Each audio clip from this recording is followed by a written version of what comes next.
부활절에 대해 살펴보겠습니다. 부활절은 예수님께서 십자가에 달려 돌아가신 뒤 3일 후에 부활하신 사건을 기념하는 절기입니다. 부활절은 기독교의 핵심이 되는 절기인데요. 두 가지를 통해 알 수 있습니다. 먼저 부활절은 교회력의 기준이 됩니다. 부활절은 춘분 후 처음으로 찾아오는 보름 뒤 첫 번째 주일로 정해지는데요. 만약 보름날이 주일이라면 그 다음 주일이 부활절이 됩니다. 그래서 부활절은 3월 22일에서 4월 26일 중 매년 다른 날로 결정됩니다. 이렇게 부활절이 정해지면 부활절이 기준이 되어 나머지 다른 절기들의 날짜가 정해지게 됩니다. 두 번째는 주일입니다. 예수님께서 부활하신 날은 안식 후 첫날, 즉 토요일 다음 날인 일요일입니다. 초기 그리스도인들은 예수 그리스도의 부활을 기념하기 위해 매주 일요일에 주님의 날, 주일을 선포하여 지켰습니다. 이것은 예수 그리스도의 부활을 매주 기억하고 되새기려는 그리스도인들의 마음을 알 수 있는 대목입니다.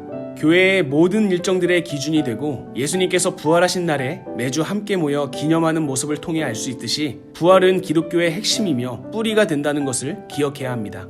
그렇다면 예수 그리스도께서 부활하신 것이 우리에게 어떤 의미를 주는 것일까요? 먼저 예수 그리스도의 부활은 우리에게 소망을 줍니다. 인간은 여러 가지 한계를 가지고 있지만 그 가운데 어떤 노력을 통해서도 절대 극복할 수 없는 것이 바로 죽음입니다. 그 누구도 죽음을 피할 순 없습니다. 결코 풀 수 없는 매듭과 같고 넘을 수 없는 벽이 바로 죽음인 것입니다. 하지만 예수님께서는 죽으신 뒤 3일 후에 다시 살아나십니다. 이것은 예수님께서 죽음조차도 다스리시는 하나님이라는 것의 증거이며 동시에 예수 그리스도를 믿고 따르는 자들에게 죽음은 끝이 아닌 새로운 시작임을 알리는 소망의 소식이 됩니다. 예수님의 부활이 소망을 줬다면 그 소망은 사람들의 삶을 변화시킵니다.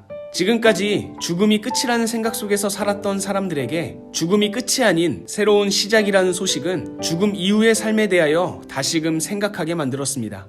가장 대표적인 사람들이 예수님의 제자들이었는데요. 제자들은 예수님께서 십자가에 달려 죽으셨을 때 자신들이 꿈꿨던 것들이 다 끝났다고 생각하여 예수님을 만나기 전의 삶으로 돌아가는 모습을 보입니다. 그랬던 제자들이 부활하신 예수님을 직접 만나고 난 뒤 180도 바뀐 모습을 보여줍니다.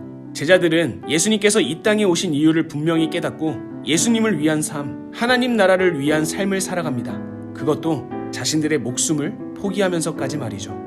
이처럼 예수님의 부활은 사람들의 삶의 방향성을 완전히 뒤집을 수 있는 엄청난 사건인 것입니다. 우리에게 영원한 소망을 주시고 그 소망을 통해 새로운 삶의 방향성을 제시해 주신 예수 그리스도의 사랑과 헌신을 기억하며 보내는 부활주일이 되길 바랍니다.